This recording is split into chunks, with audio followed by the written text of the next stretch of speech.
Yo, it's your main man, Brahim CL, y'all. Today, man, resetting your brain reward system isn't about cutting out your pleasures, right? It's about finding that baseline, that high stimulation habit that has been hijacked. You dig? Like when you have low stimulus tasks like deep work or a quiet focus starting to feel impossibly boring, like you can't do nothing that really require your focus, you can't really handle no business no more. It's time to detox those levels of dopamine. You dig? It's a sign that your dopamine receptors have down regulated to protect themselves from constant spikes.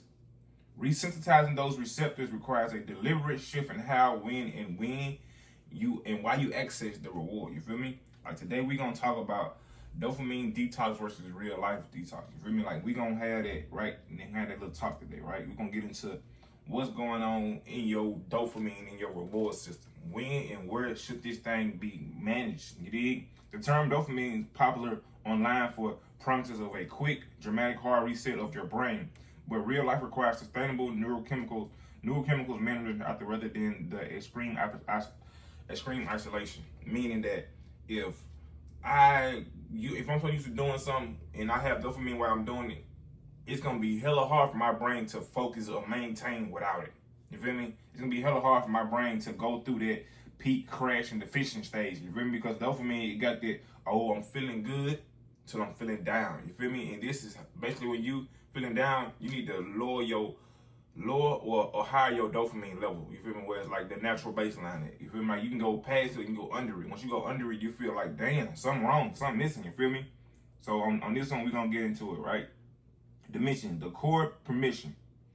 Internet dopamine detox. Let's just get into the dimensions of it. Then we're gonna get into the topics of it, right? The dimension, internet detox. Sit in a dark room for 24 to 48 hours with zero music, screams, and food or interaction. Okay? That's an internet dopamine detox. This is a real life detox. Rebalance daily habits by managing friction and stimulus layering over weeks. So you rebalance by managing your daily habits. You feel me? Like what you doing all day. Like the internet dopamine detox, you can just sit in your room all day, just sit there. But if you want to not have that type of feeling or need that urge, you can sit in your room all day for 24 hours, just listen to music, watch the screen, eat food all day. You feel me? Like that's something that you don't want to get used to doing, right? And this is another one. Scientific reality. Your brain produces dopamine constantly and you cannot flush or stop it. This is the real life down. Deregulate D2 receptors take 2 to 4 weeks of consistent of lower stimulation to recover.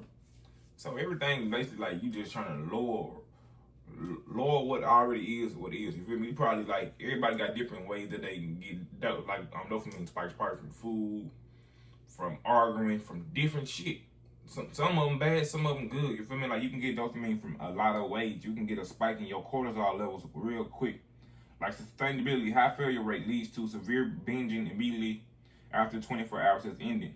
High retention builds long-term systems around deep work and intentional downtime. So I'm learning this like I'm learning this with y'all as I learn. So I'm trying to see how I'm trying to say this in nigga terms. And the next one is approach to triggers.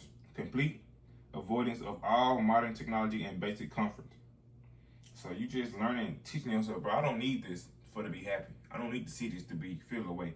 Viewing strategic boundary setting. Example, app limits, no phone during the week in the work blocks. So this is real life versus the same thing, right? Real life versus the internet world. And it's basically saying like this whole thing is telling me get away from the fake detox. Like this is what we talking about all week, getting in away from the fake detox. And it's hard to get away from the fake detox when you're so used to having the fake rewards, having that fake conversation, right? So let's get into the symptoms of this, right? The first step is gonna be, man, number one, we're gonna have this phase of where we have withdrawal from this stuff, right? Like once you withdraw for some shit, like that's another story, right? So let's talk about it. Number one, enforce a 30-day elimination period. Neurons receptors unregulated takes time. Choose your primary high stimulation triggers. Short form videos, video games, and hyper processed foods, audit adult content, and cut them entirely for 14 to 30 days. First 10 days usually become brain irritable and restlessness as your brain stays in temporary dopamine deficient state before normalizing. So basically saying that them first couple days they ain't finna be sweet. They ain't finna allow you to have the best, like your best life. You're not finna feel the norm, but once you get over that hump, this is your new norm, right?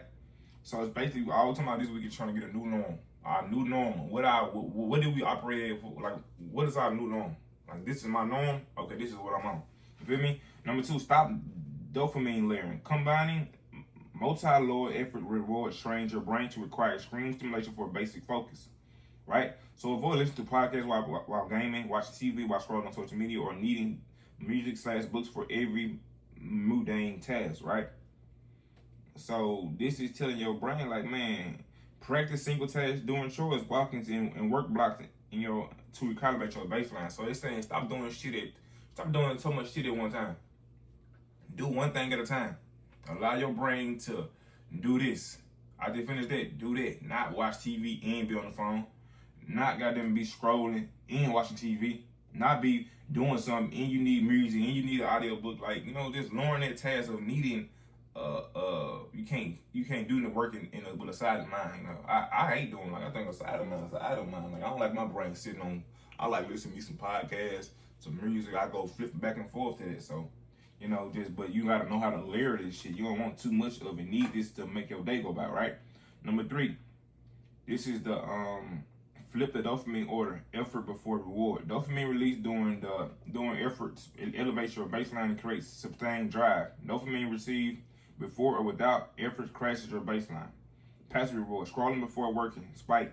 Sharp crash. Low motivation. You feel me? So this saying, passive reward, I woke up this morning, I started scrolling. You feel me? Boom, a spike. You feel me? Then sharp ass crash. Then low motivation. Then the active effort, hard exercise or deep work. See, this is what I did today. I got right when I woke up, I just straight over here, but I did get on my phone for a couple of seconds. Today I gave myself a day off, so I said today I'm gonna get up late.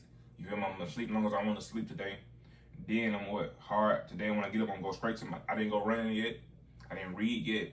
I didn't sit in my gratitude yet. I said, let me go straight to this. I can do that. I thought I'd do this, because this is the hard thing of the day, right? This is the deep work for me. Gradual release, sustained mood, and elevation without a severe crash. So once you have gradual releases, man, you can sustain that mood. Right now, I can sustain this mood right all day now, because I'm in that mode. I'm detoxing right now. I'm doing 4 days. I posted it yesterday, but I smoked yesterday. So today I'm doing 4 days, no smoking. Like, just detoxing my brain, like letting it get used to something else, like letting it, like showing myself that I do not need that, right? So the next thing is build environmental friction. Willpower drains quickly when you reward your system and is desensitized. Place physical and digital barriers between yourself and instant gratification sources. Move your phone out the bedroom at night. Use app blockers with passcode locks managed by someone else. Keep hyper-palatable snacks out of your immediate living environment. So this is all it's saying, man. Like, man, if I want to change my dopamine levels, I gotta get rid of a lot of shit. I gotta flip the script on how I'm moving. I gotta flip the script on what I got going on and what's rooting in my life. Once I flip the script on it, I can move better. I can think better. I can feel better. But as long as my dopamine levels only require me to do dumb shit, as long as my dopamine levels are only being spiked by things that hurt me, I can't never just get ahead of what I'm already on, because I'm studying, looking for that short and that fake dopamine, fake hit instead of that real life hit, that thing that's gonna make me feel better in the future, that thing that's gonna make me feel better in the moment. You feel me? Like, you getting that thing to make you feel better in the moment, but it's really only for the moment. You get some, you can do some things in the moment, and that moment can transfer to the next moment and make the next moment better. But most of the shit you doing is gonna make the next moment worse, because you killing your dopamine level. You're gonna need this, and when you get there, you can't use that. So let's use what we can, man. Let's use that natural high, man, that real life dopamine chase. Like, let's get something that we really can thrive off of and survive off of. And once we do that, we have created a personal 14-day dopamine reset plan. Like, we done did that to ourselves. Once we done got rid of certain things, and this today we gonna get rid of whatever you feel like you need to get rid of. Just let it go. Lower the baseline. So when you get back to it, it's gonna be way better, right? Because you didn't lower your baseline, you didn't showed it who's in control. So show your life, show yourself who's in control by letting that thing go that's bothering you. You feel me? Getting that new level, that new baseline. You feel me? Get that new boundary set in your life. Like once you get that boundary set up, bro, ain't nobody can stop you, man. And if y'all any kind of way, man, y'all like, y'all come in, y'all subscribe, man. Y'all detox y'all mind, y'all life. And tomorrow we finna talk about some more detox. We finna talk about some more releasing things that are not good for us. Once we release these things, we cannot be stopped, man. Let's go, man.